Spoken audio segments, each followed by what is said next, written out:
Good evening, everyone, and welcome to the live stream. I hope you're all very well this evening. Let's see who we have on tonight. We have Niesa, great to see you on. Derek, great to see you. Raven 1983 Witch, great to see you on once again. Ian Enzo the God, great to have you on, Enzo. Hope you're well. Clint Westwood, any relation to Clint Eastwood? Great to see you. We have Gene T, great to have you on, Gene T, once again. Colin, great to have you on. Norflinger, great to see you too. Simon, great to see you on. Duke, great to have you on. CGM, great to have you on moderating. Again, we have John O'Sullivan, great to see you. John, Cavan Lad, great to have you on. Hope you're well. Tiny Demolition Lover, great to see you. Hope you're well up there in Scotland. We have Casper, great to see you. We also have Lenan, great to have you on. Simon, John Tessasso, great to see you. We also have Dan, Katie, Killer, great to have you on, Killer, moderating. We have Box, also Maxin Lux, Akismad, James, Londanium, great to see you. We have SD White, great to have you on. Hope you're well tonight. Fearless Wolf, great to see you, Fearless Wolf. Hope you're well. Donald, Thomas, Alf, Buxton, great to see you, Buxton. Ruth, Mr. Johns, and so many more. Hope you're all very well this evening. Great to see you on the stream tonight. Hope you had a great week, and it was a very interesting week. Boris Johnson got into a bit of bother, but we don't seem to be any closer to him resigning. And I've said this before, it seems to go in waves. So at the beginning of the week, there are calls for Johnson to resign. It builds to a crescendo, and then towards the end of the week, it's sort of forgotten about, and then it repeats itself the week after or the week after that. So, of course, we're going to talk about the cost of living crisis, whether Boris Johnson is in hot water or not, and also want to touch on something that happened in Scotland this week, which was quite interesting. And there's also going to be perhaps a new party being formed. Whether that's a good idea or not, we'll see. So hope everyone is very well, and we can jump into the first topic. So the first topic is the U-turn, Rishi Sunak's U-turn. So remember, and I've talked about this before. I talked about it in a video on this morning with Liz Truss, where the Tories will criticise a policy and then they'll copy it. So when it came to the European Union presented this green lane, red lane idea. And at the time, it was criticised by Lord Frost and his government, Boris Johnson's government. And then it seems to be the case that they're adopting it and they're calling it their own. And the same with the U-turn, or the windfall tax. So Keir Starmer and others called for a windfall tax, and Rishi Sunak and Boris Johnson and others refused to entertain the idea. Then they were sort of on the fence, and now they've jumped on board the windfall tax idea. I'm going to get into a bit of detail about that a bit later. Number 3, thanks so much for that super chat. Boris Johnson has changed the ministerial code, I heard. Yes, before I came on the stream, I saw something about the ministerial code, whether Keir Starmer should actually put it, if Starmer wins, he should put it to Parliament to have a vote on the ministerial code being part of the law.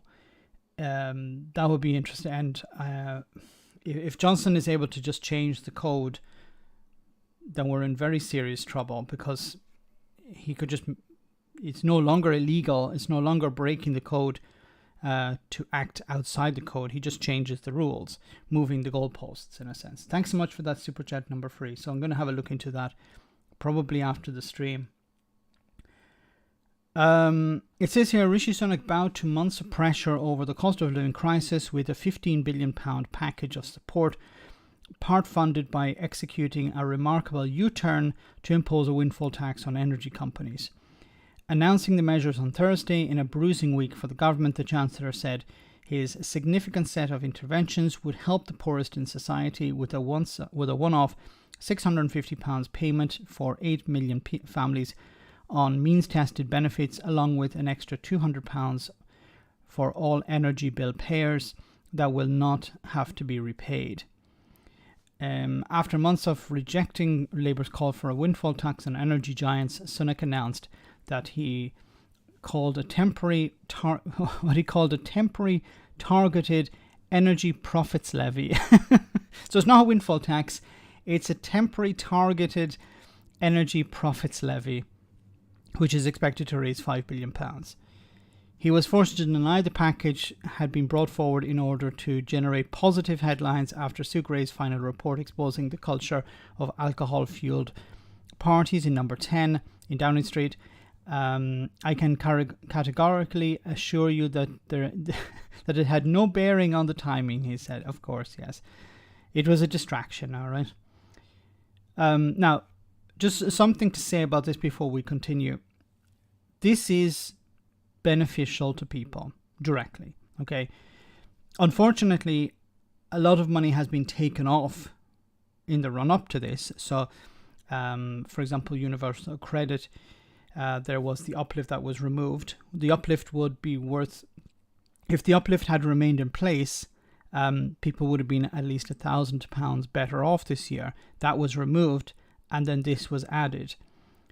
So in a way, people are not really better off. But there's a bigger problem here, and I may do a video on it, but the problem here is that this is not going to really help people in the long term. Because this is money that was given to people to do what? To pay their energy bills. So this is money that's been funneled from the Chancellor to the people, to the energy companies. This is how the money is going to be spent. Now, some people may be able to spend some of it on food, but most of it is going to go to pay the energy companies. And in a sense, the energy companies are getting financial support here, because now they know, well, we're going to get paid. Before, there was a risk that they would not get paid. People would just not pay their bills. Debt would accumulate, but people would refuse to pay their bills because they wouldn't have the money. Now they have the money and they're paying their bills. And there's a real concern here that this is actually designed to help the energy companies at the end of the day. Because this is not going to allow people to really buy things that are outside their normal shopping. People are not going to start going on spending sprees or anything like that. This is going to be really used just to keep people's head above water, and there's a real risk also in regards to inflation, because if this money is given to people, so if this money is given to people, they're giving it directly to the energy companies. Well, the energy companies, the problem is because they're making massive profits on the back of high prices. Well, these prices are not going to drop. So people are going to continue to have to pay these high prices. But by giving people the money, they spend it on the energy bills, and they have a little bit left over to buy food. Actually, I'll try and I don't have the details in front of me, so I'll try and do something maybe tomorrow about that. But there is a real risk here in regards to inflation. This isn't actually going to help people in the long term. It's a stopgap. It's about in a sense helping the energy companies, not actually helping ordinary people. It's about making sure that the energy companies get their money, and in order to get their money, well, you have to help the people. And this is, the Tories to a T. It's not about helping people. It's making sure that the bills are paid. Not that it's not for the benefit of the public, but for the benefit of these companies. Anyway, it goes on to say Thursday's announcement was far more ambitious than had been previously predicted, and was broadly welcomed by charities and the influential Institute for Fiscal Studies, which described it as a genuine big package of support. Critics warned, however, that the measures will only mount to a sticking plaster that failed to tackle long-term pressure on households and would need updating should the cost of living emergency fail to abate next year. Rachel Reeves, the Shadow Chancellor, said Rishi Sunak's about-face on the windfall tax showed Labour was winning the battle of ideas in Britain, while arguing that the move came months too late and was accompanied by a long-term plan to deal with soaring energy. Was not accompanied, by a long-term plan to deal with soaring energy costs. Today it feels like the Chancellor has realised the problems that the country is facing, she said. We first called for a windfall tax on oil and gas producers nearly 5 months ago to help struggling families and pensioners. Today he is announcing that policy, but can't dare say the words. It's a policy that dare not speak its name. The chair of ASDA, Stuart Rose, warned that the measures will only be a drop in the ocean in regards to the pressures facing families. I can remember last time inflation was like this, and it took nearly 8 years to get it under control, Lord Rose said. After weeks in which ministers, including Boris Johnson, had said they were not in favour of a windfall tax, Sunak told MPs the extraordinary profits being made by oil and gas companies should not be taxed to help ease the cost of living emergency. He insisted the energy levy, which he refused to call a windfall tax, was designed not to deter investment, with a 90% tax relief for firms that invest in oil and gas extraction. So what's happening is, once again, the oil and gas companies are benefiting here in two ways. They're getting tax relief if they invest in oil and gas extraction, not renewable energy, okay? And second, as I said before, this is money that's been funneled to them through ordinary people. Because ordinary people, when they receive this money, are not going to spend it on luxuries. They're going to pay off their energy bills. So the energy companies know, well, we're going to get this money. That's the sad reality. People will be able to pay off part of their bills, and then they'll be like, okay, now what? Because the bills are going to continue to rise over the latter part of the year. In November, it's expected the cap will reach £2,800, and people could be seeing bills of £3,000. It's basically a bribe. Daily Blaze, great to see you on the stream. Yes, it's a distraction. Here's some money. There, we've done something. Remember, the Tories did something for you. But it's not for you, it's for the energy companies. Because if it was for people, then it would have been spread out over a longer period of time. It would have been something like an uplift to universal credit, or it would have been some sort of increase in welfare payments of some type. That's what it would have been. But it seems to be a sort of lump sum that's given to people and what are they going to do? They're going to spend it on energy to pay the bills.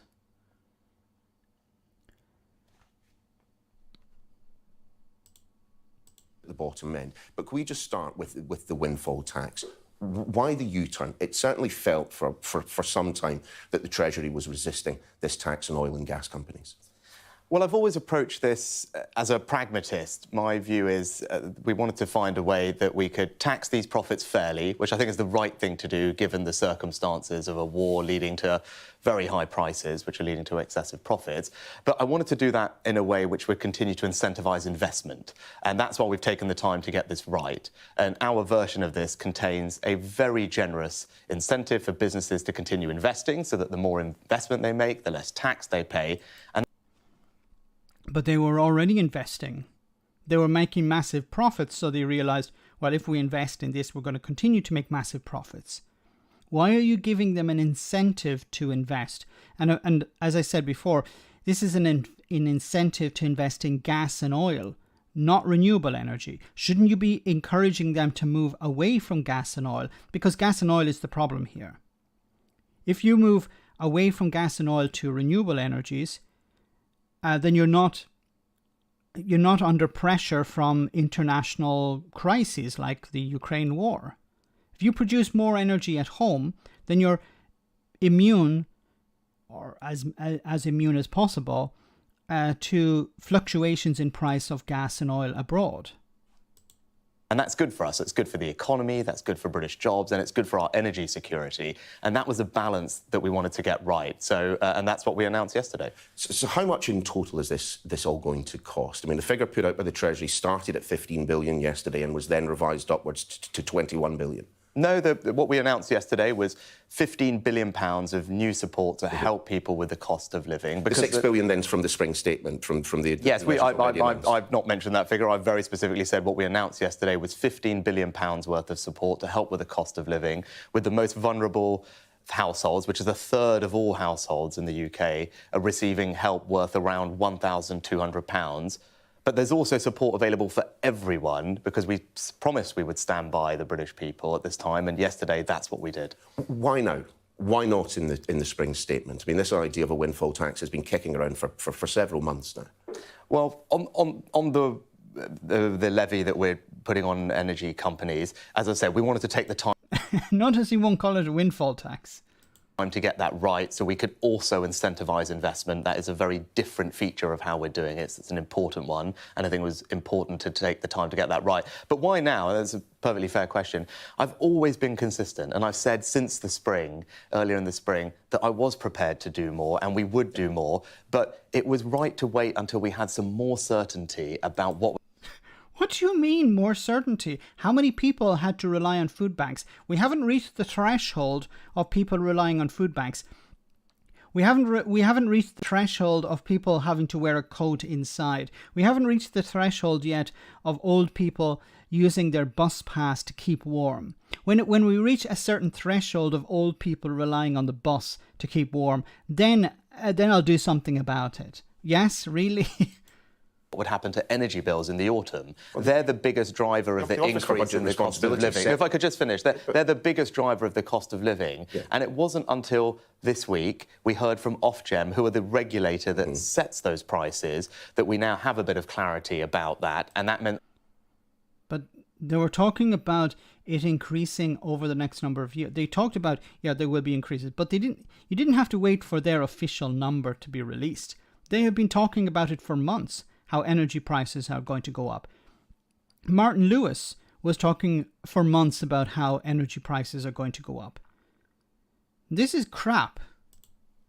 I could size the support appropriately. Yeah, OK, but the Office for Budget Responsibility pointed out in the spring statement that the energy cap could be rising by October to £2,800. Yeah. I mean, the information was already there. No, and the key thing is could. And the Office Budget...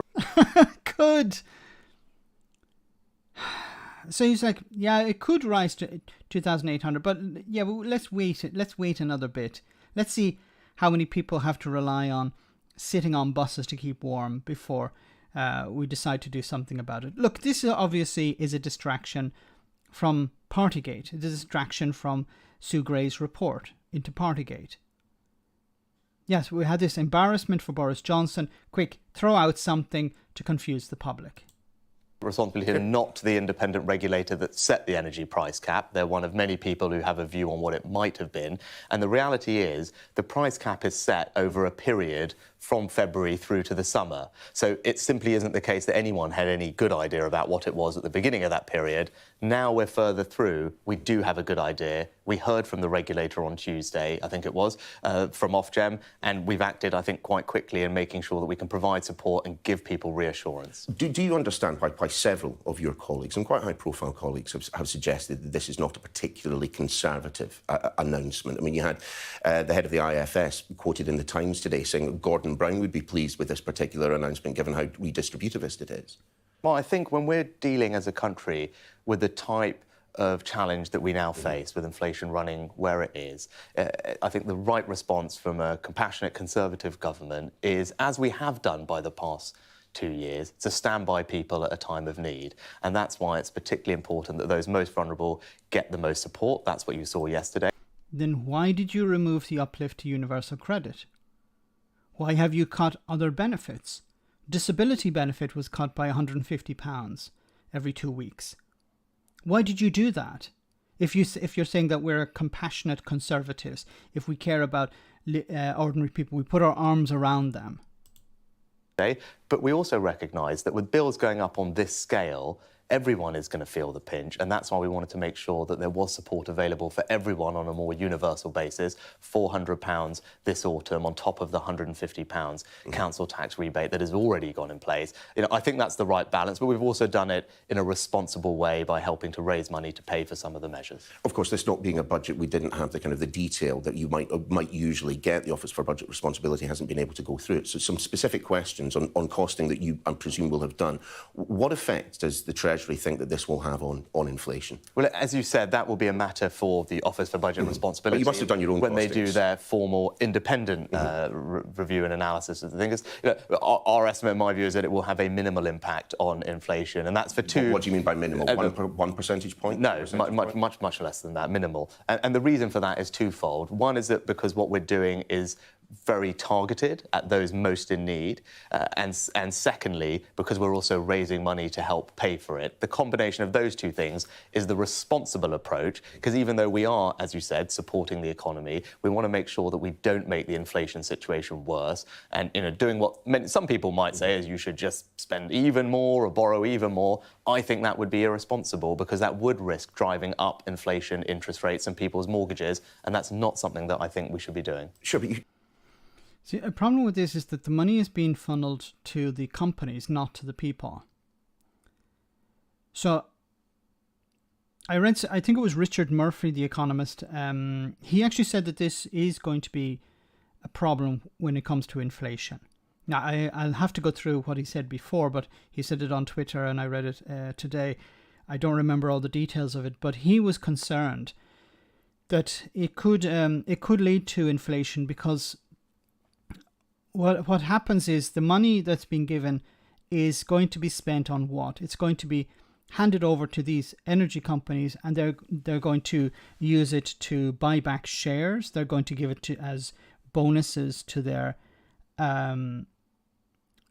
executives, and it's not money that's going to be handed over to ordinary people. But ordinary people are still going to have to buy goods and services, and if the energy companies are not going to reduce the prices of gas and oil, then inflation is just going to continue to run as it is. So I don't know if this doesn't add to inflation, but it doesn't actually help the situation really very much, because the money is not going to people. In a sense, that it's not going into their pockets so they can spend it on goods and services. They're getting the money to help out the energy companies. You say that it's targeted at most in need. I do wonder then why you haven't means tested the £400 payment. I'm going to be slightly churlish, but I will not be the only person who makes this point this morning. It was just a week ago that you and your wife appeared in the Sunday Times Rich list. Fast forward to yesterday, and the most eye-catching policy that you announced yesterday to target those who are most in need ends up with both you and I ending up £400 better off. I mean, we don't need the money. Well, so in terms, if you look at the overall package that we announced yesterday, 3/4 of the funding is going to the most vulnerable households and pensioners. Well, let's talk about the quarter that's not. The scale of it. The £400 payment that you're going to receive and I'm going to receive. Yes, and you and I don't need it, but actually lots and lots and lots of people. Well, why are we receiving it then? Because when you're trying to help people on that scale, when you need to get help to tens of millions of people. But there are people who have second homes who are getting this £400 as well. Like, I don't know the full details, but it could be a case of you're living in rented accommodation, you're not getting support, but your landlord, who owns the property, is getting the support. Does that make sense? Right?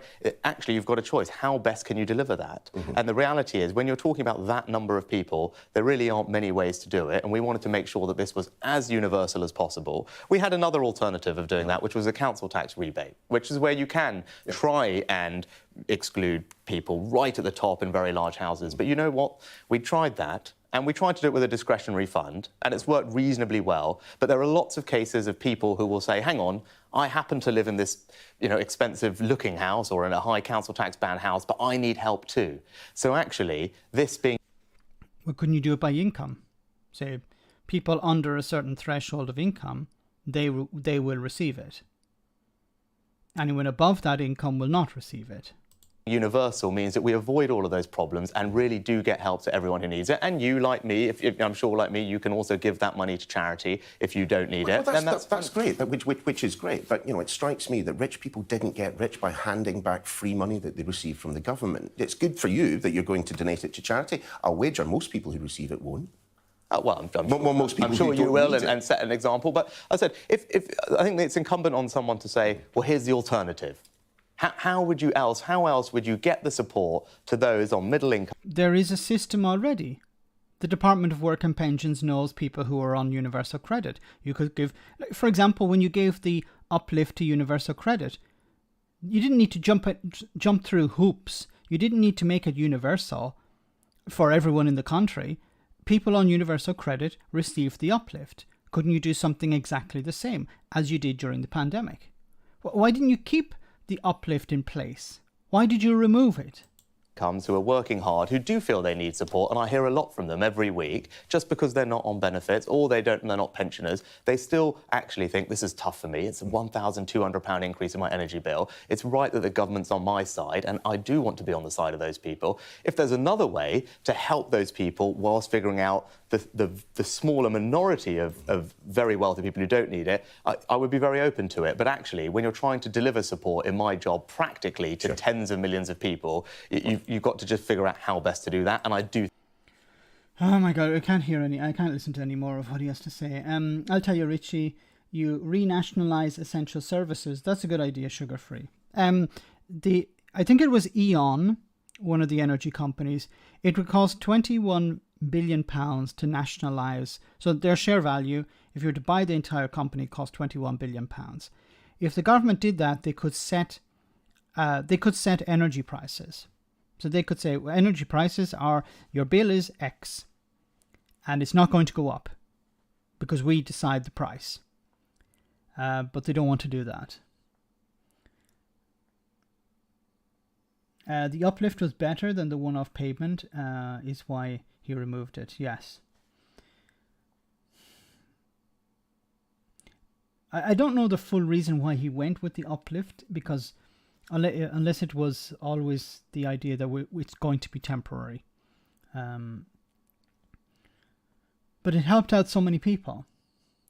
Income tax, everybody below X amount gives a flat reduction of £400 from last year data, and the refund gets triggered just like you would if you had your taxes, did your taxes and get a refund.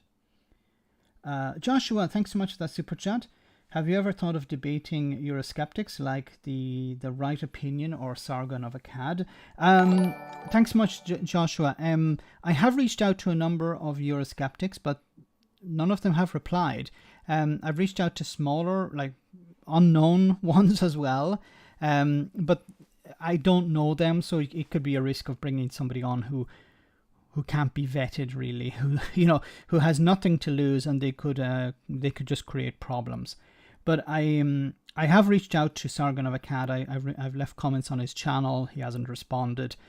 He used to be on Twitter, but now he's not. So if you know someone who'd be willing to have a chat, I'm more than game for it. I'm up for that completely. Even just a conversation.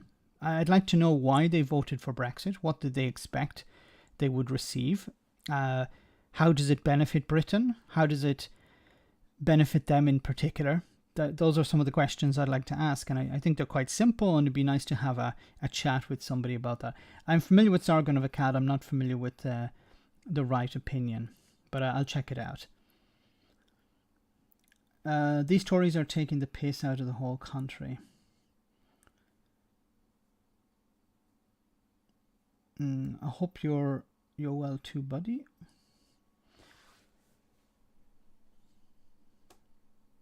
Are you Eurosceptical or Euro-hostile? A bit of both, I think. But maybe the latter.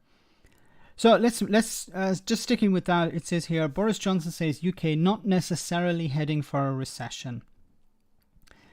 Boris Johnson has said before that he's not concerned about inflation, and now inflation is heading towards 10%. He doesn't think there's a recession coming, which probably means there's a recession coming. Boris Johnson has said the UK is not necessarily heading for a recession after his Chancellor announced a £15 billion package to help people deal with rising energy and energy bills and inflation. Despite experts warning of trouble ahead for the economy and the government bringing in emergency measures to help out struggling households, the Prime Minister sounded an upbeat note about Britain's financial prospects in an interview with Bloomberg TV. There are ways forward for the UK that are incredibly exciting, he said. If we make sure that we have a proactive approach to talent from abroad. What? Proactive approach to talent from abroad. Okay. We want to control immigration but allow the talent that we need to come in.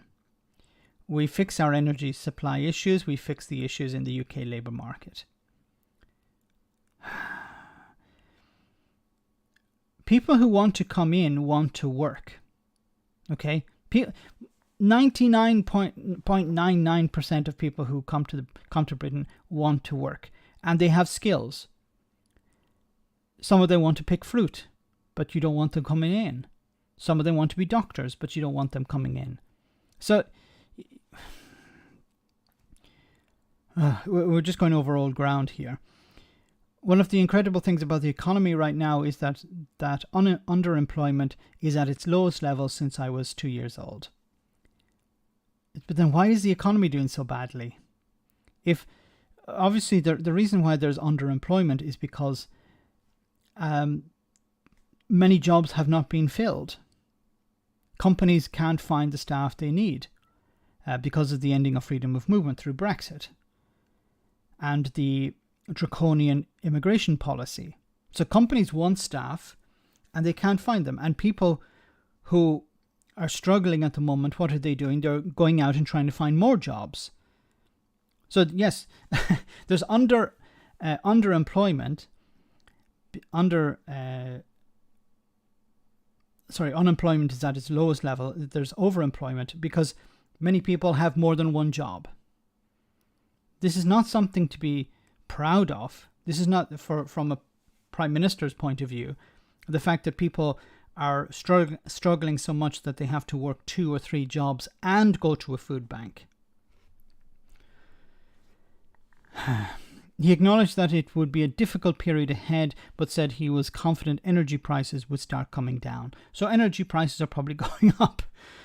Asked if the UK was heading for a recession, he answered not necessarily at all. Johnson's economic optimism has been wrong in the past when he gave an interview last year saying inflation fears were unfounded. It has since hit 9%.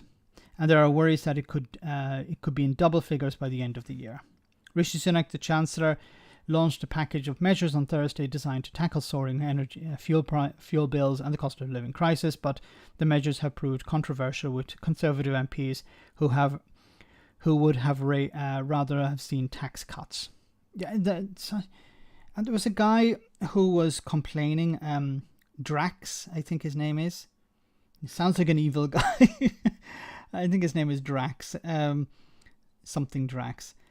And he was, this is a guy who I believe parked his Land Rover in a disabled zone when he was campaigning. Maybe you've seen those pictures. But he was suggesting this is the Tories acting like socialists. Right. Anyway, the package, first and foremost, I'm a fiscal conservative. I believe it's incredibly important that I manage the country's finances responsibly.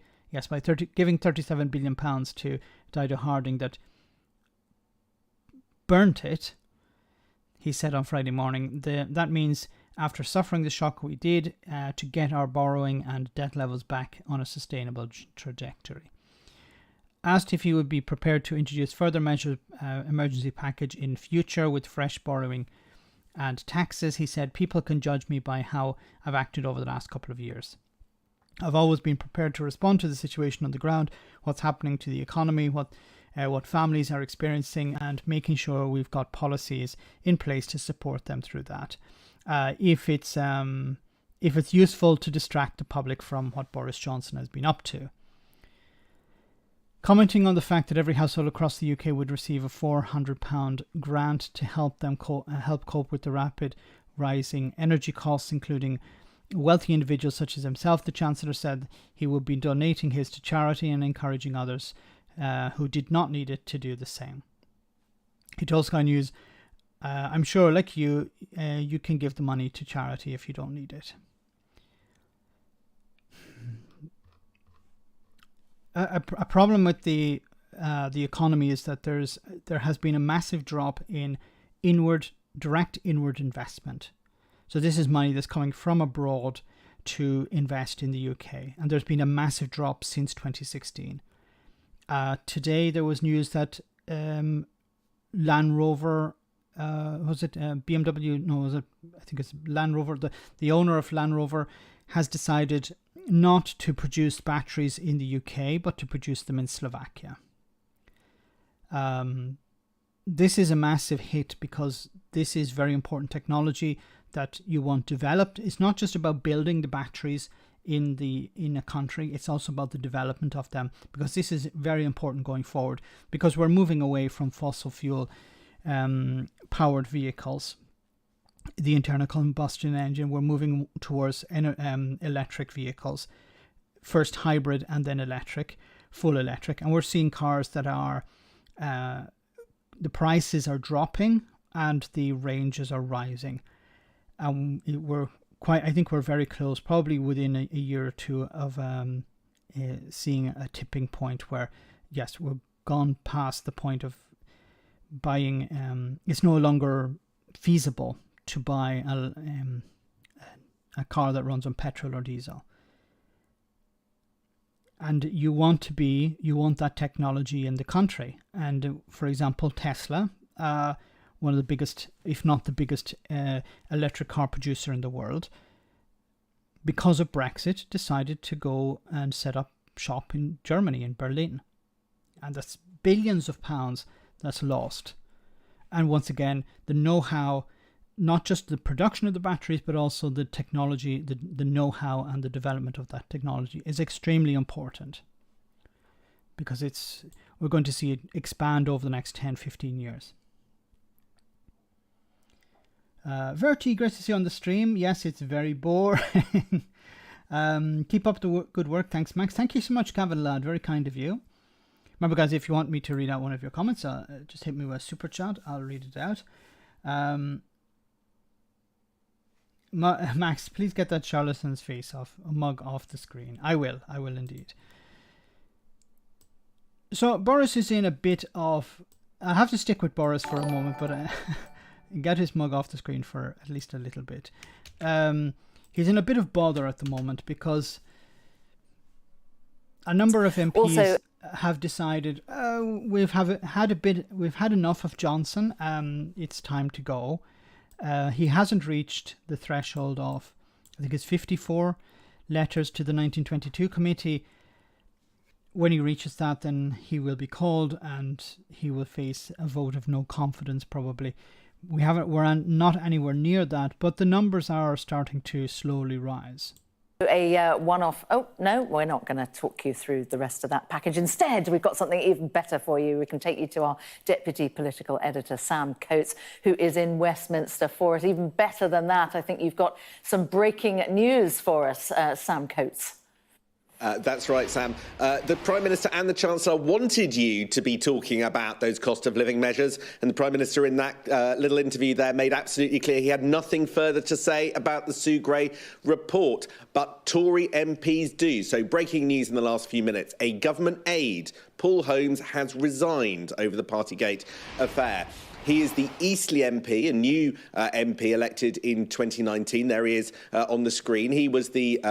Sorry to interrupt for a second. Derek, thank you so much for that very super kind super chat.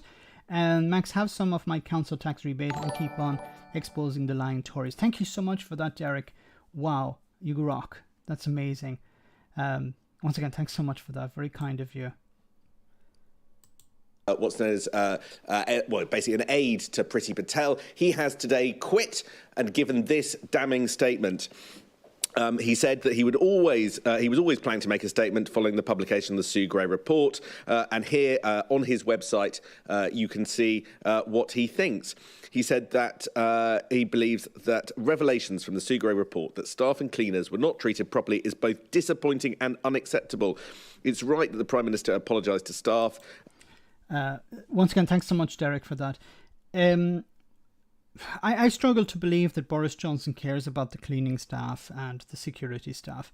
You know, I'm always struck by that story. Now, I don't know if it's 100% true or not, but would you be surprised if he did it? That story where, in order to get into the Bullington Club, Boris Johnson was, a requirement of him was to burn, I think it was either a £20 note or a £50 note in front of a homeless person. Now, Boris Johnson has talked before about the Bullington Club, where it's been a case of them getting extremely drunk, feeling up the staff, the female staff there, trashing the place, getting extremely drunk, vomiting all over the place. You know, the sort of things that we heard about at Number 10. Okay, and it brings me back to that question, or that scenario. Did Boris Johnson, in order to get into that club, did he burn a £50 or £20 note in front of a homeless person? Doesn't matter if it was 20 or 50. The idea was to humiliate this person by burning money in front of them. Did Boris Johnson do that? Nobody here would do such a thing. But do you think Boris Johnson would do such a thing? Yes, I'm pretty sure he would do such a thing in order to get into that club. What does that tell you about the type of person who's in Number 10 now? What does that tell you about the type of person who denied that parties were taking place? Johnson believes he's the victim here. Johnson thinks he's done nothing wrong. He was even in the House of Commons apologising and then going into the tea room after and saying, "But I did nothing wrong." It clearly shows the culture in Number 10 that was distasteful. He goes on to say, "It is clear to me that a deep mistrust in both the government and the Conservative Party has been created by these events. Something that pains me personally as someone who always tries to represent Eastleigh with integrity.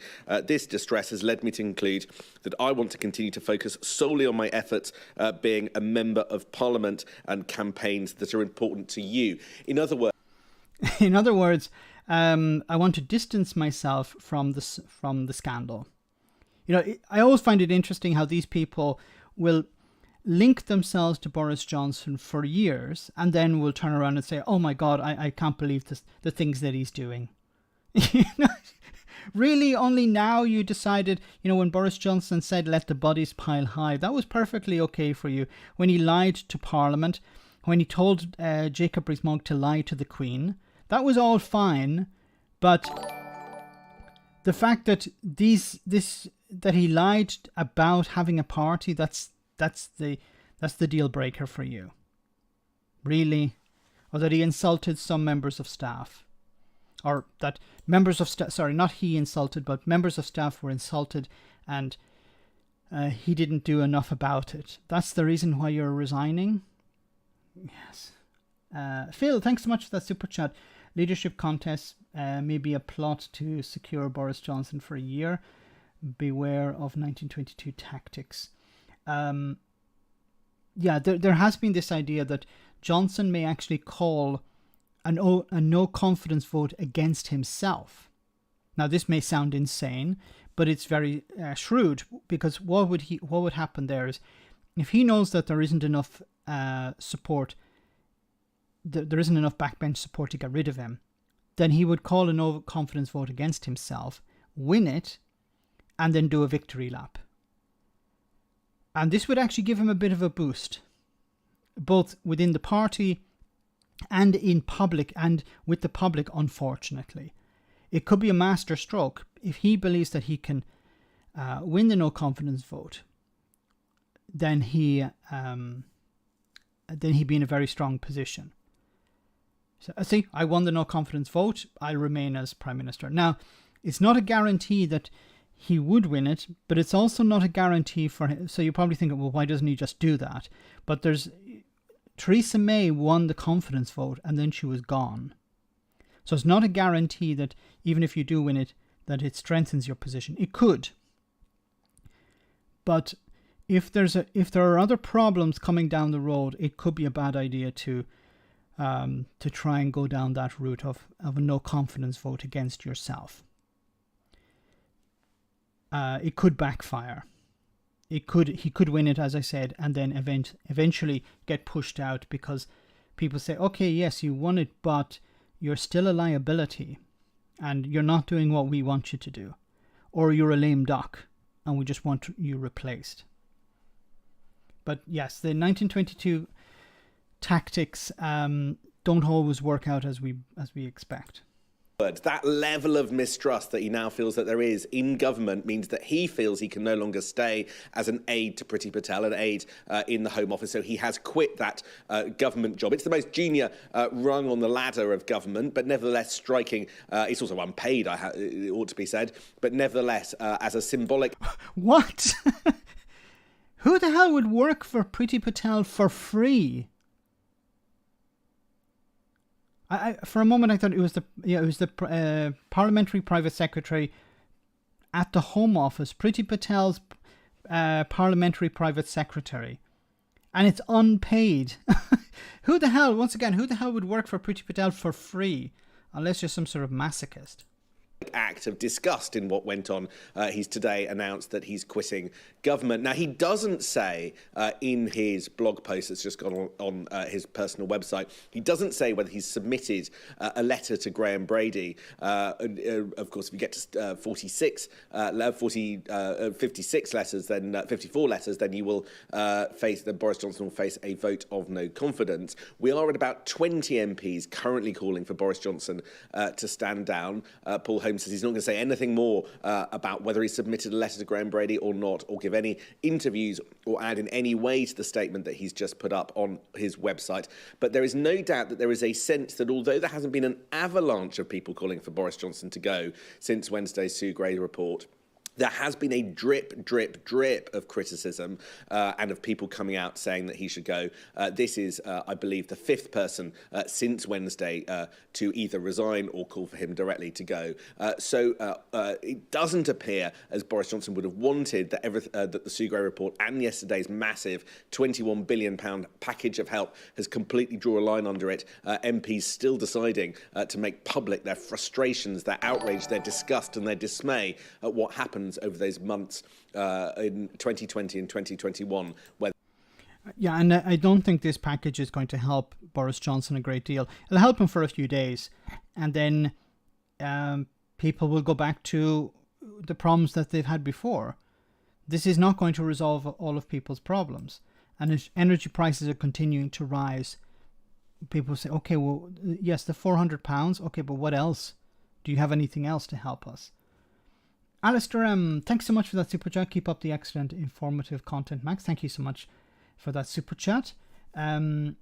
Electra Gaming says, who'd work for Priti Patel, period? For Patel, period, yes.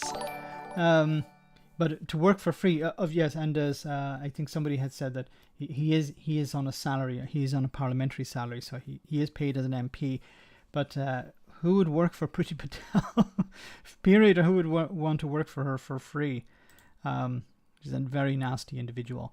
So guys, we're about halfway through the stream, so I want to show you a funny video, and then we'll be back in just a jiffy with some more serious talk. Enjoy. Bonjour. Before granting you entry to France, you must first answer these questions. I will ask you the questions in English, but I am not happy about it. Question 1. What is France's national sport? Protesting. Where? When do French people like to take their lunch? Between 9 and 5 p.m. Where? What is France's largest export? Second-hand smoke. Where? What are people from Paris traditionally called? Rude. Where? What French monument do millions flock to every year? The Statue of Liberty. Where? Who is France's biggest ever movie star? Andre the Giant. Where?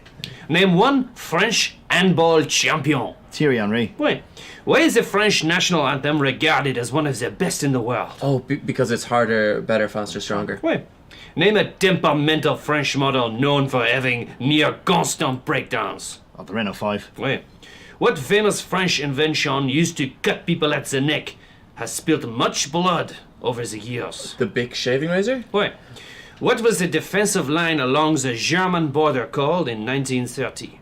Naive. Wait, who went too far into Russia before rapidly retreating when the tide turned against them? Yeah, Marine Le Pen. Wait, which minority within France are stereotyped for their drug abuse? Cyclists. Wait, after a long day at work, where do the French like to visit? Their neighbour's spouse. Wait, très bien, you passed the test. Hey, so we can go. I'll let you know tomorrow. Oh, you just have to process it or... No, I'm going on my lunch.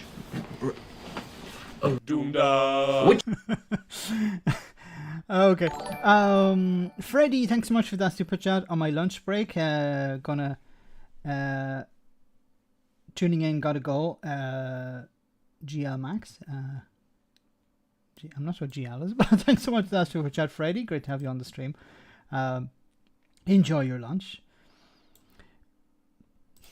It's a lovely channel. This, you should check it out. So let's move on to Brexit, and well, more the cost of living, and then we'll get to Brexit.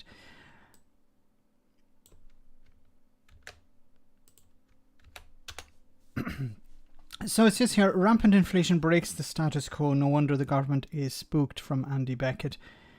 When the government pinches a key opposition policy it has spent months deriding, which it goes directly against its ideology, you know something pretty big is going on. The Tories' screeching U-turn over the windfall tax on energy companies in order to fund payments to ease the cost of living crisis is in part a particularly crude attempt to change the subject from Partygate, but it is also a more revealing signal. The government has belatedly become very worried about the politics of inflation. It is right to be. For a lot of voters, many of them Tories, high inflation is very frightening. Savings shrivel, pay rises are rarely enough, investing safely seems impossible, state benefits are even less sufficient than usual, luxuries, small treats and even essentials become unaffordable. The whole process of personal enrichment promised by capitalism goes into reverse. The solidity of money, the basis for so much of our lives, is revealed as an illusion. It becomes clear that money can decay like everything else. High inflation makes people angry. The last time Britain had a sustained period of it, from the early 1970s to the early 1980s, right-wing politicians, commentators and voters often described it as a disease and claimed it was caused by trade unionist greed and the proliferation of labour governments. It was a sign of decadence, which would lead to a national collapse. Inflation is a great moral evil, said Geoffrey Howe, Margaret Thatcher's severe first Chancellor in 1982. Nations who lose confidence in their currency lose confidence in themselves. The UK is currently the worst inflation in any G7 nation. Further high increases in food and fuel prices are seen as inevitable, such as £800 rise in the energy cap this October, which the energy regulator Ofgem predicted this week. It is hard to overstate the scale of the cost of living crisis coming, warned the Resolution Foundation in March. The usually sober think tank foresaw the highest inflation in 40 years and the worst income squeeze on record. The shock is beginning to be felt in a country that is much more unequal than in the 1970s and which has more vulnerable people. In 1975, about 13% of UK residents were living in relative poverty. That figure is now 22%, and our population is a fifth larger. And this is a big problem. The population is increasing, but the number of people in poverty is also increasing, but not just in real terms, but also the percentage of people is in poverty, in relative poverty, is increasing. absolute poverty has been ignored in a sense by the Conservatives, and it's just going to get worse, because inflation means people will always get poorer, but you can sort of absorb a small increase if it's 1 or 2%, and the Bank of England is trying to keep it at 2%, is nowhere near that at the moment. It's heading towards 10%. But as I said before, and as we know, that if inflation is running at 10% and your wages are frozen, or if your wages are increasing very slightly, you're in real terms losing money. You're getting poorer. And it's very difficult for governments to turn this around. It takes a long time. It's not a flick of a switch and you can eliminate inflation. Now the thing is, the inflation is not driven by factors within the country. It's factors external. The rising energy costs, which of course have a trickle down effect on everything. So if it affects food, it affects petrol in your car, it affects everything that you use. And there's no getting away from it, because everything requires energy. Everything to be produced requires energy, and this cost has to be passed on.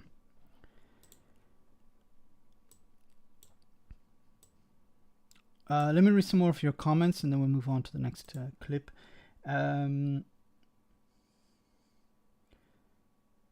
Unilever is vast. It feeds a good percentage of the world. I'm averaging 22.5 miles per gallon on V-Power.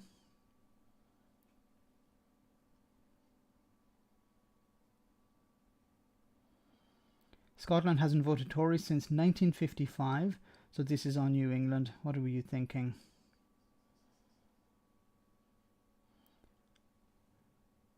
In fairness, the euro area has an average of 7.5% per inflation rate. Ireland is at 6.8%. This means that euro countries must have rates around the UK. Yes, there are some countries in Europe that have rates higher than the UK, and some have it a little bit lower. But the average is the UK inflation rate at the moment is, I think, a little bit below the EU average. A bit like the pandemic, there are no winners here. We're all sort of in this together. But we need to look at, okay, what is the driving factor here is energy prices. So what we need to do is we need to provide support for people and businesses. It's not just people, but also businesses, because at the moment businesses can't benefit from a lot of the support. It's only individuals. And if businesses, yes, and this is what Richard Murphy was saying, that this support is for energy companies. It's not really support for people. But even if it's support for people, it's not helping in ordinary businesses.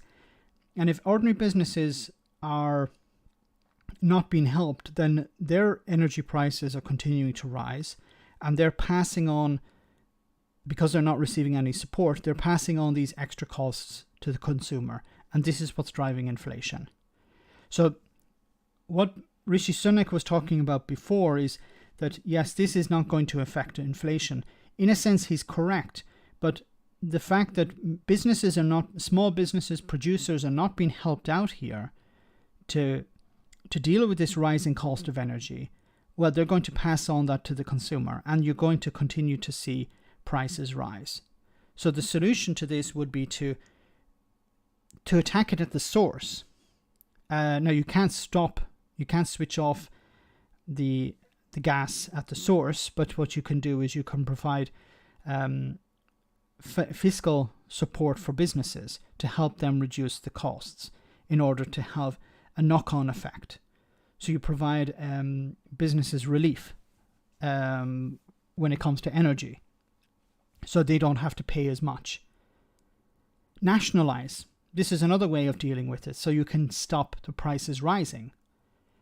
But the Tories don't want to do that.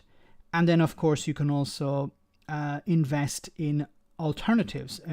renewable energies that you produce in the country. So you don't need to import raw materials to produce energy, or you don't need to import energy from abroad. If you produce it all in your own country, or as much as possible in your own country, then you're immune to fluctuations from abroad. But what's going to drive inflation here, of course, is going to be the fact that businesses have not received support from the government, and they're going to continue to pass on these extra costs to the consumer. So this is what's going to drive inflation.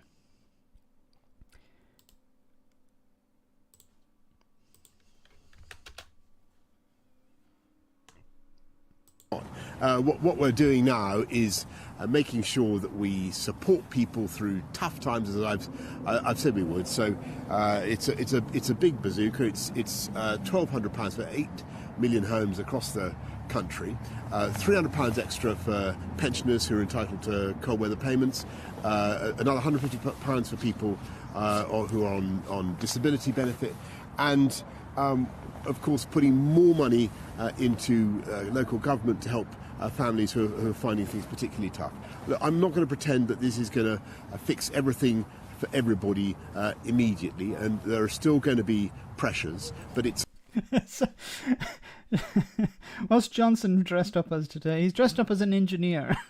he's installing broadband. Okay, so if you he's a broadband installer or a broadband engineer. There's very, very substantial commitment by the government to getting us through what will be, I'm afraid, still a bumpy time with the increase in energy prices around the world. And respectfully, in terms of... What I think it will also help to do is just... But look, I'm just putting out this idea, and please tell me if it's wrong, but if we were able to reduce the cost that the wholesale price of fuel. So if we were able to, so as it's been imported, we're able to give the companies that are importing the fuel, to give them money to reduce the price, to allow them to give them financial support so they can reduce the cost of energy. I don't know, lower the tax on it or whatever. Would this help? Would this help businesses that are struggling at the moment to pay their energy bills? Or these businesses that are at the moment raising their prices? Would that help them? Probably, I think.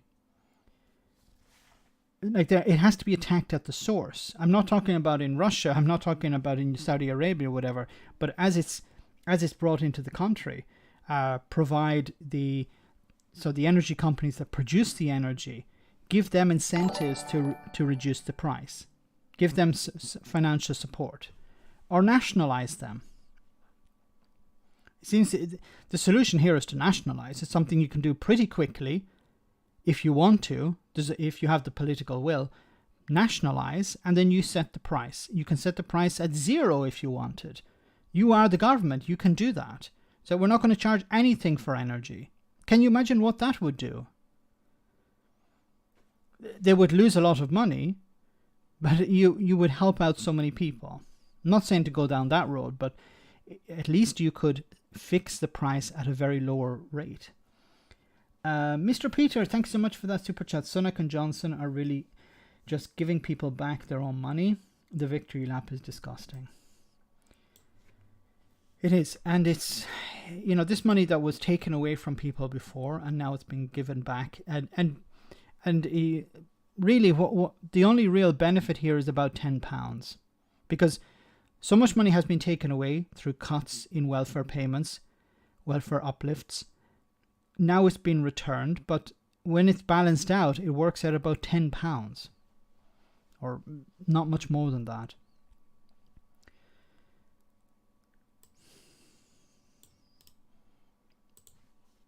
When I was saying about a recession, well, this is from Sky News. It says, economy almost grinding to a halt. UK private sector growth falls to its weakest point since last winter's lockdown.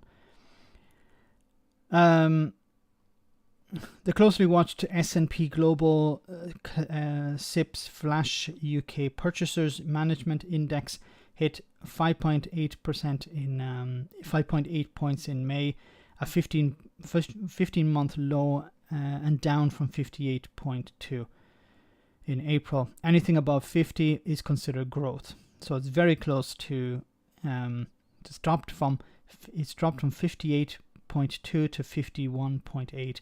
So it's very close to the marginal where there is no growth. There's a recession. Chris Williamson, chief business economist at SNP Global Market Intelligence, said the UK PMI survey data signaled a severe slowing in the rate of economic growth in May, which with forward-looking indicators hinting that worse is to come.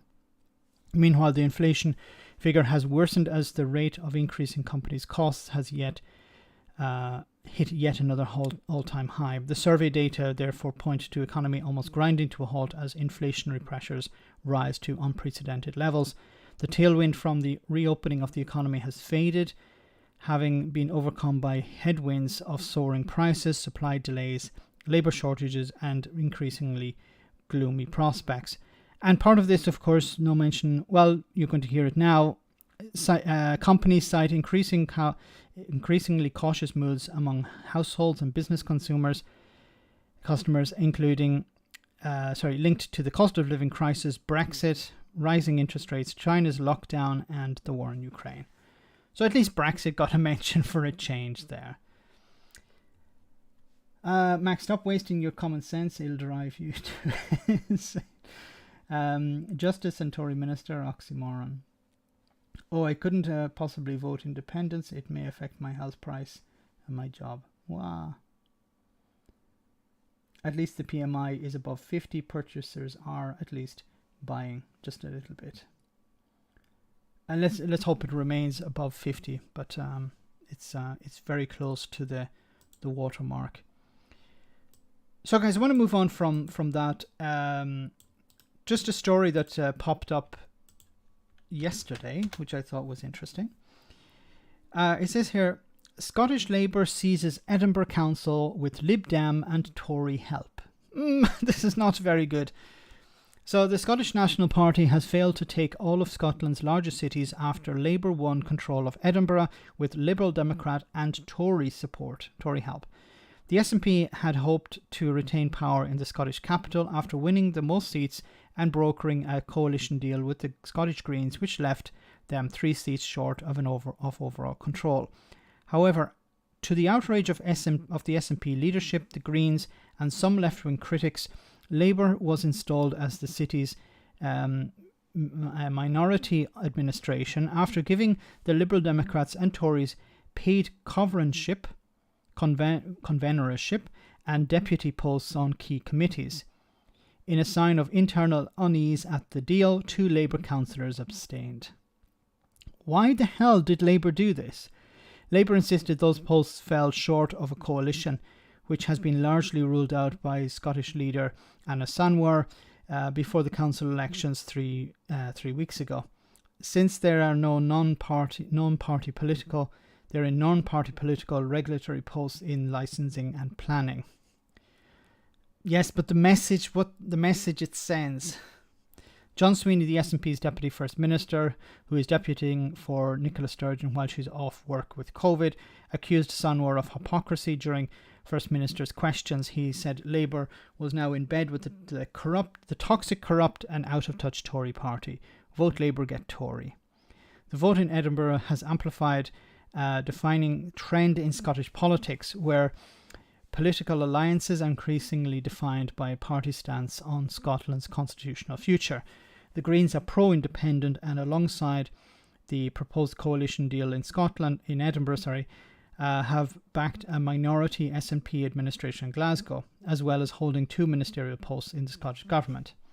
The SNP now runs the cities of Glasgow, where it narrowly retained power, Aberdeen, where it ousted Labour, Dundee, where it won its only overall majority, Perth, where it ousted the Tories running Perth and Kinross, and Inverness, where it runs Highland Council in a coalition with independents.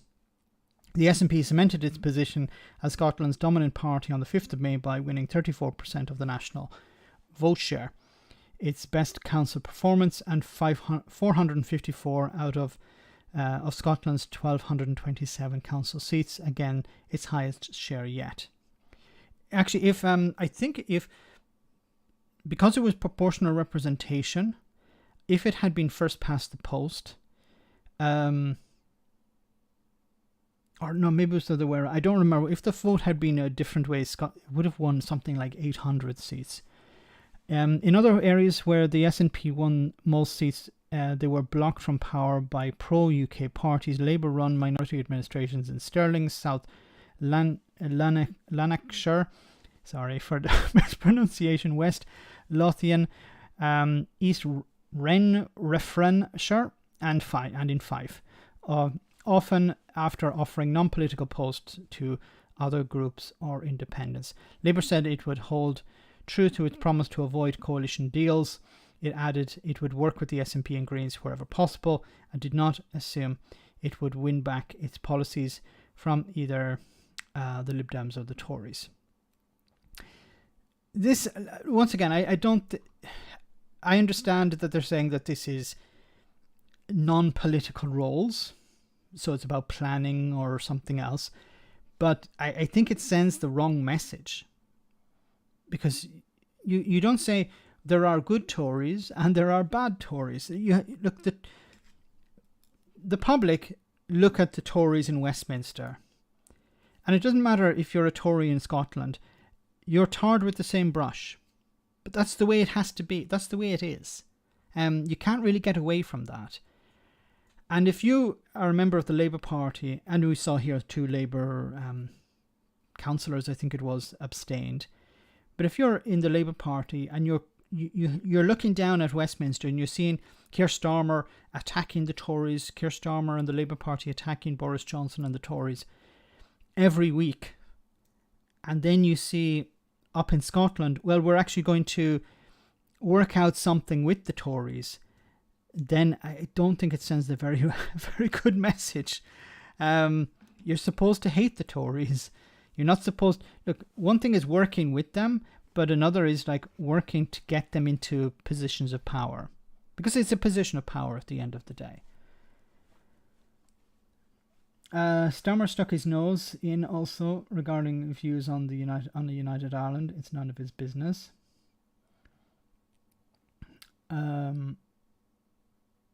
300,000 for a flat is not expensive in London, reflecting on high rents. Our 23-year-old daughter lives at home, otherwise she'd give her 6 months' salary to rent to pay landlord's mortgage.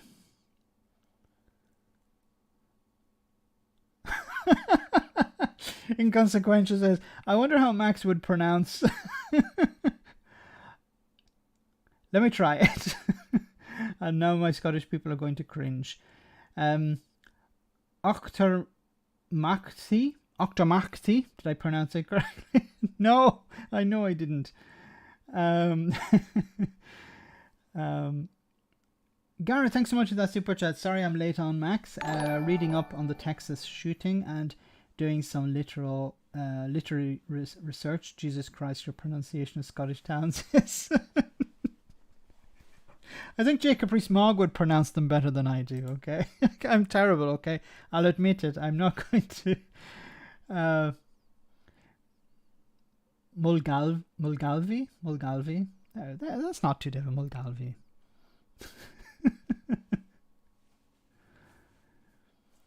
I wonder what Navarro would say about the Labour hand in glove with the Tories.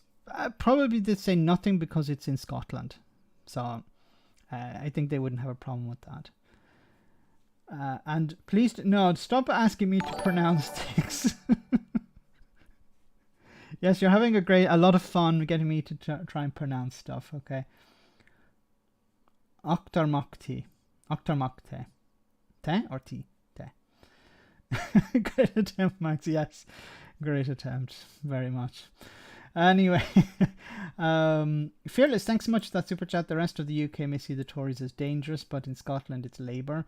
They have always believed they own Scotland. Yeah, I think that's... I'd agree with that. There has been this idea that because in a sense they were the biggest party for a long time, and if you look at the Scottish let me see if I can bring it up here.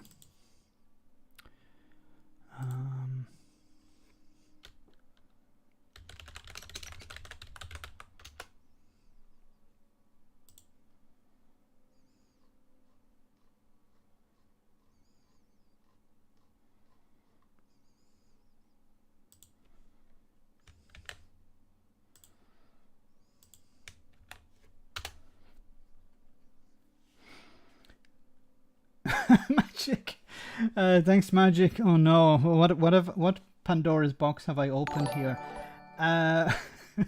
Max, how do you pronounce Kilcoodbright? Is it Kilcoodbright? No, Kirkcoodbright. Sorry, Kirkcoodbright. It's very difficult. You have two Kirk and then Coodbright. Kirkcoodbright. It's too many vowels close together. It's very difficult. But stop asking me to pronounce stuff. It's embarrassing. It's embarrassing for me, and it's cringy for you guys. But if you look here at I think this is the Labour vote. Let me see. House of Commons, for example. Look at this. Is insane. This is Scotland. So Labour's hold on Scotland, number of seats in the House of Commons. So you can see in 1997 they had 56 out of 72. 2001, 56 out of 72. 2005, 41 out of 59. 2010, 41 out of 59. And then in 2015, it dropped from 41 down to 1. 2017, it went up by 6, but then it went back down to 1 again. That's insane. Like 41 to 1. Can you imagine if that one guy hadn't got a seat? Like, oh crap, 41 to 0. Like, one, I don't know which is worse, 1 or 0. You know, it may say, well, that doesn't make much sense. 1 is better than 0, but really, like, to drop down to just one guy, it'd be almost better to have nobody, because then at least you can recover. You can recover better. But maybe in 2017 they were expecting, okay, we got 6 back, so maybe in 2019 we're going to make a massive jump. But no, look, it's possible that they could recover a few more seats at the next election. But that's unbelievable. 41 to 1. Then Miliband, ouch.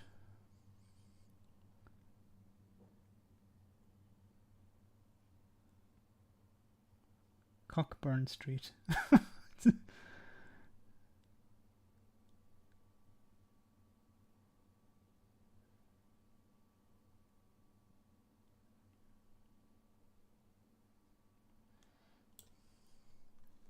Anyway, some more requests for pronunciation. Here's an interesting story in relation, once again, to Scotland. This is from the Telegraph. Now, once again, the Telegraph, the Tory graph. But it says here, Scottish Tories' attack on Boris Johnson may be a plot to break away from the UK. This is interesting. Poor Max, yes.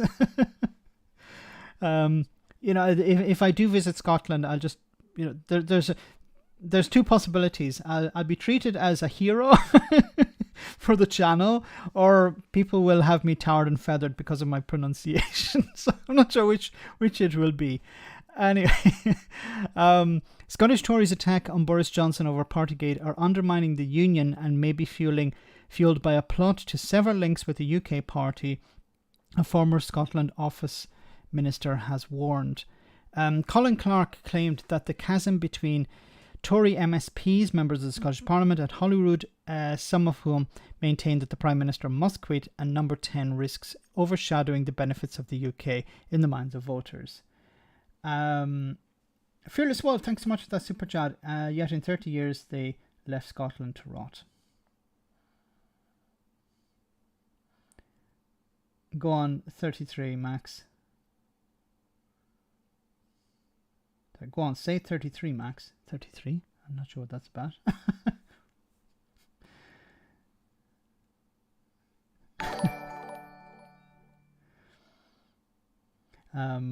Thanks for that. Yeah, Labour. I actually thought that I think probably the high point was devolution, but after that, they got comfortable and thought, oh, okay, we've delivered devolution, we've created a permanent Labour majority. The SNP, who are those people? They're never going to amount to anything. And yeah, that's you are a hero in Scotland, Max. Yay! But as soon as I open my mouth, I'll be like, no, get out the pitchfork.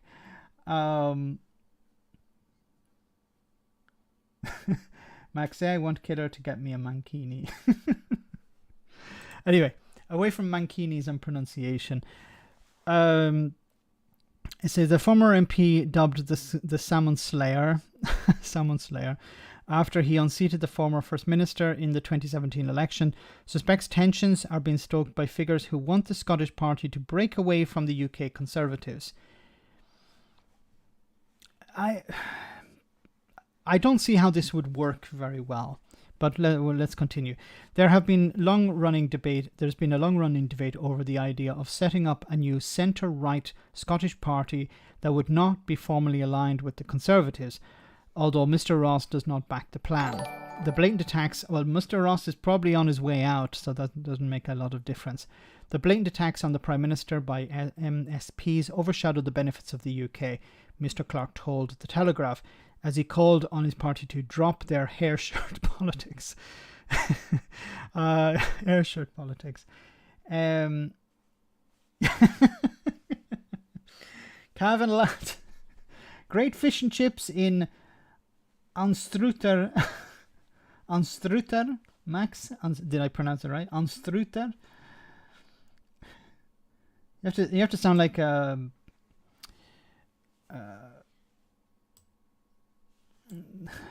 don't know. You have to put on that accent to say the word in a sense. Anstruter. Gareth, thanks so much for that super chat. Google Sir Keir helpless to remove Mr. What's his name from head of the Scottish Labour, and you'll be able to read all about that fateful night in 2015. Who was the Labour leader before Anna Sanwar? Anster.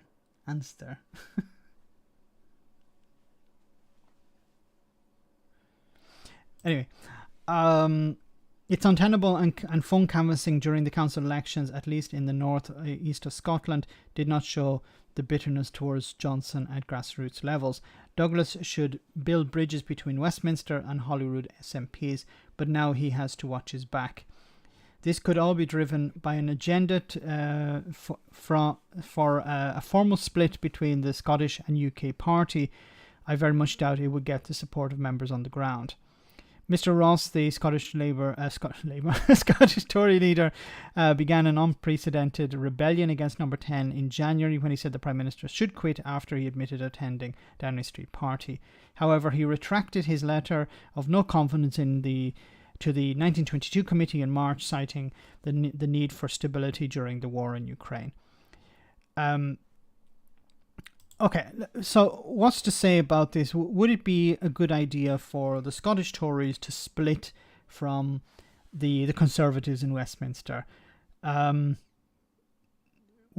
no, I don't think it would, because what would they represent? So, would they, for example, would they be a unionist party, or would they be an independence party? Well, they'd be obviously a unionist party. So they would have to create a new sort of unionist party. But would that be their only policy? Would that be their core policy? Because what do the Tories represent in Scotland? Because they claim to represent, we represent the union, but they're also representing what? Conservative policies like those that come from Westminster. Because what is the Tory party in Scotland's manifesto? Is it just to protect the union? And I said this before, if Scotland, when Scotland, not if, because it's a matter of when at this stage, when Scotland becomes independent, there will be people like Douglas Ross around, okay? And what will he represent? Well, he'll have to, if he wants to form his own party, it would be in a post-independent Scotland administration or parliament, and he could represent a conservative with a small c.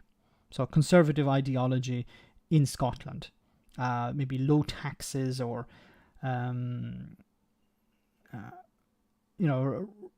pro Rangers policies. I don't know. What do they represent? Anyway, so it would be something like that. But that would happen after independence. I don't see the point of splitting before that. Because I think many people in Scotland who vote for the Conservatives in Scotland actually like Boris Johnson or like the Tories in Westminster, like Jacob Rees-Mogg, even though Jacob Rees-Mogg is nothing but contempt for them, but they like these people. Even though Boris Johnson has no understanding of Scotland, doesn't care about Scotland, these people do seem to care about him and think he's doing a good job. I think a lot of them, some of them maybe are people who used to live in England and have moved to Scotland and carried their allegiances with them. So they're going to always vote Tory. But I really don't see the point of splitting before Scotland leaves. Daily Blaze, can you say... That's the Welsh town, isn't it? Pointing is considered rude in Portugal and Spain. The landed gentry in Scotland are in London. Scottish Tory policy campaign for Europa League final penalties to be taken. Surely nobody likes Jacob Rees-Mogg. I noticed a line that Boris Johnson insists that he did not intentionally lie, which may well be true. He lies all the time. He's pathological, unfit to have power. Yes. It's a case of he lies so much that he doesn't even know that he's lying.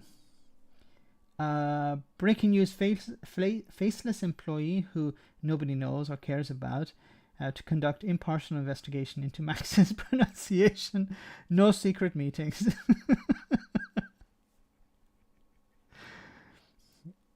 We need Sue Gray. We have to wait for Sue Gray's report, okay, guys? We got Sue Gray on the case, and you'll have to wait for her findings into my mispronunciation. Oh my goodness! So this stream would not be this stream if we didn't talk about Brexit, and there are just two Brexit. One is related to Brexit. One is maybe not exactly related to Brexit, but it says here, and I've talked about this a little bit before in the stream, UK battles to keep Jaguar Land Rovers in planned EV production, electric vehicle production. Britain is locked in a battle to hold on to the production of Jaguar Land Rover's future range of electric vehicles as concerns grow that the UK is falling behind in the race to build vital large-scale battery factories. The company, which is owned by the Indian conglomerate Tata, said it continued to explore all options for battery supply amid reports it could build electric cars in Eastern Europe. And this has been the case for a long time. For example, Fiat here in Italy, they build a number of models in Serbia because, well, it's cheaper. Okay. If you already have production in Eastern European countries where wages are lower, it saves the company a lot of money. And, of course, a post-Brexit benefit for Slovakia is that it didn't leave the EU. So it's, the UK is in a worse position. If Brexit had not happened, we probably wouldn't be talking about this. Bloomberg reported that JLR was considering buying batteries from Sweden's Northvolt AB or China's S-Volt energy technology for a range of electric cars it made assemble in Slovakia.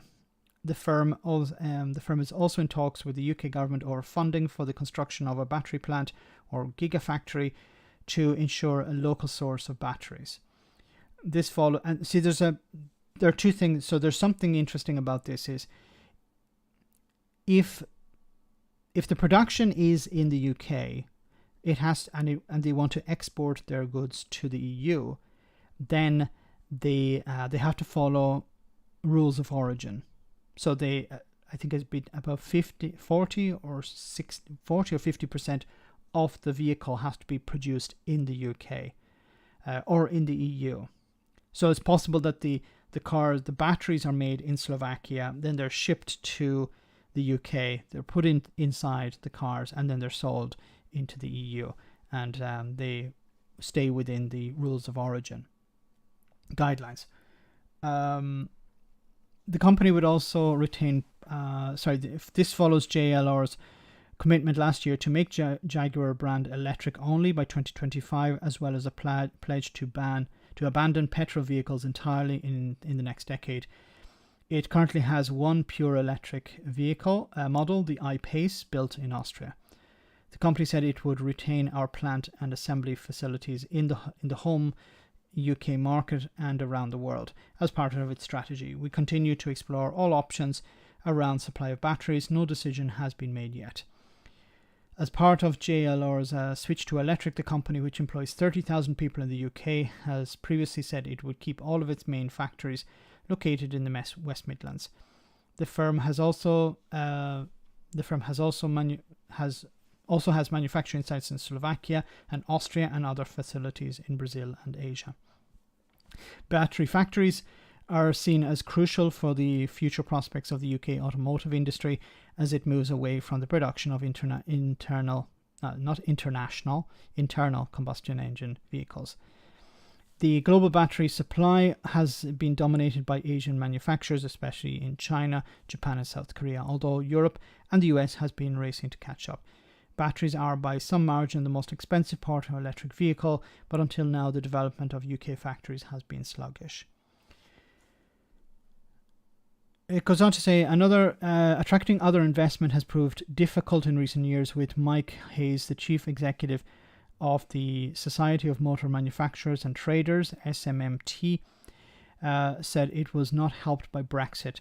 Europe is playing catch up with Asia, he said, and the uncertainty of Brexit and what was going to happen for 5 years made the UK very difficult to invest in, because by definition we didn't know what the trading conditions were going to be, and so we didn't know what the longevity of the viability of manufacturing was going to be. And this is hitting the nail right on the head here.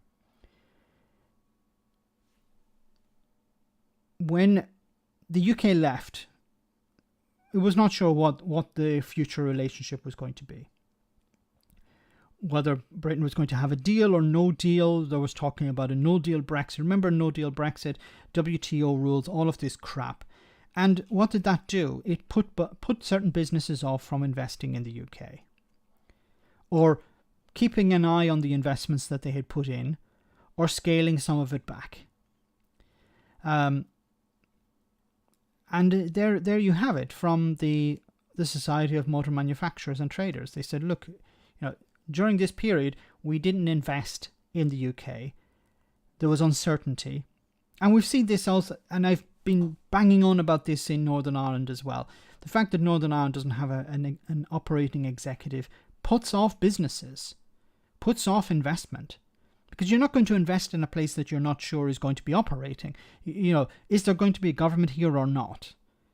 That's why it's important to have a government in place and have it operating, so that it creates certainty, it creates stability and Brexit created instability.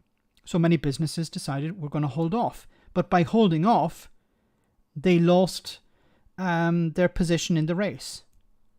And this is an arms race when it comes to electric vehicles, because whoever can produce the best, the most reliable, with not just the longest range, but it seems we've moved from long range to fast charging.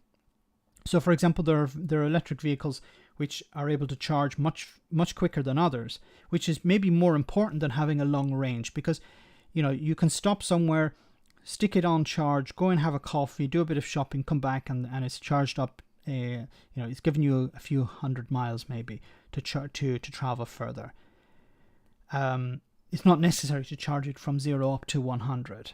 Okay, you might just need to top it up, and that's why fast charging is very important. And there are more and more charging stations around, so that's why it's good to have fast charging over maybe a larger battery, which is more expensive. So you can save a bit of money on the size of the battery if you're producing them, and allow people to charge a bit faster. So this is a good trade-off. But this is the way it's going, and you have to invest in this. And you're not going to invest in a country, or you're going to hold back your investment if you're not sure what sort of trading relationship this country is going to have. And it's not like this is news. The likes of Nissan and others were talking about this back in 2016. They said, look, if the UK leaves the European Union, it's going to create instability. We're not going to be sure whether we're going to be able to maintain this facility here. Long range means fewer charging points, less income for suppliers. Fast charger means more points. Gordon McKenzie, well, Max, didn't realize you understand EV, my favorite topic. Well done. Thank you so much for that. Yeah, I don't have an EV, but I'm planning on getting one in the near future. And I'm really interested in the topic because it's the way forward, and there's so many things we can do with them. We can use them, plug our homes into them, in the future if there's a blackout or whatever. There's it's not just the environmental benefits from them, but their health benefits as well, reducing pollution, reducing noise as well. There's so many benefits to electric vehicles, but there's so much to talk about. Anyway, guys, we're almost at the end of the stream. I just wanted to touch on this one story before we finished, which may be interesting, may not be interesting. It says here, Tony Blair joined by Ruth Davidson sparking new party speculation. Now, Ruth Davidson is a member of the House of Lords. She's not an MP.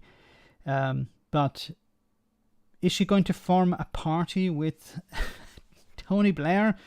Organisers are also reportedly desperate to get Emmanuel Macron to speak at the Future of Britain conference, fueling speculation it could be a vehicle for a Labour grandee to make a return to politics. The lineup would include Scottish Tory leader Davidson, as well as US economist Lawrence Summers, who served as Bill Clinton's chief federal financial advisor, and money-saving expert Martin Lewis, reports Politico. The event taking place on the 30th of June will be has been organised by the Tony Blair Institute and the Britain Project, with the youth democracy group My Life, My Say also involved. Hosted by the BBC journalist Emily Maitis and John Sparrow, the event will focus on progressive solutions to issues such as the economy, technology and climate change. The Britain Project is the aspect of the event which is generating speculation of a new party in the works. The think tank and campaign group features a number of prominent figures in the UK political centre, including ex-Tory Minister Rory Stewart, Lib Dem MP Alistair Carmichael, and former Work and Pensions Secretary David Gauck, a Tory rebel who was expelled from the party over Brexit. I don't think it's a good idea to form a new party when you have first past the post.